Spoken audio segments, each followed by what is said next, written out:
Hi hello welcome to GRTV. శాస్త్రీయ విజ్ఞానం గతం, వర్తమానం, భవిష్యత్తు. శాస్త్రీయ విజ్ఞానం అంటే ఏమిటి? ఈ భూమి మీద శాస్త్రీయ విజ్ఞానం ఎప్పుడు మొదలయ్యింది? జంతువులతో మొదలయ్యిందా? మనుషులతోనే మొదలయ్యిందా? ఏ విధంగా మొదలయ్యుండొచ్చు? శాస్త్రీయ విజ్ఞానం అంటే సైన్స్ లేబొరేటరీ, బ్యూరెట్టు, పిప్పెట్టు ఉండాలా? చెకుముకి రాయితో నిప్పుని తయారు చేసుకోవడం కూడా శాస్త్రీయ పరిశోధనైనా? పక్షులు, జంతువులు, మనుషులకు ఏవేవి తినాలో ఎలా తెలిసింది? ఏ పక్షులు ప్రమాదకరమో, ఏ జంతువులు ప్రమాదకరమో మనుషులకు ఎలా తెలిసింది?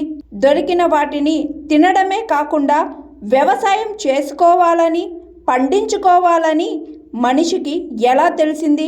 పక్షులకు, జంతువులకు కూడా భాష ఉందా? ఎలా పుట్టింది? మనుషులకు వివిధ భాషలు ఎలా వచ్చాయి?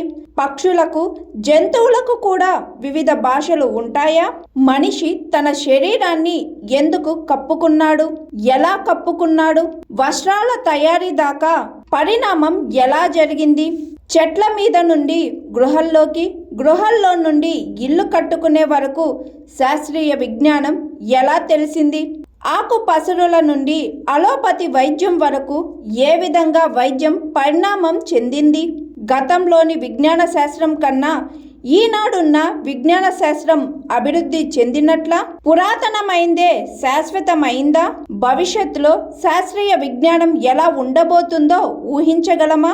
ఈ భూమిపై మనిషి జీవితంలో జరుగుతున్న అనేక పరిణామ క్రమాలని వివరించడానికి ఈ ఆదివారం ఉదయం 11 గంటలకు జన విజ్ఞాన వేదిక జాతీయ కమిటీ నిర్వహిస్తున్న వెబినార్లో ప్రముఖ హేతువాది బాబు గోగినేని ప్రసంగిస్తారు. అనంతరం మన సందేహాలకు సమాధానాలు కూడా తెలుసుకోవచ్చు. ఈ కార్యక్రమాన్ని జిఆర్టీవీ తెలుగు యూట్యూబ్ ఛానల్లో లైవ్లో చూడొచ్చు. Hi, this is Swathi.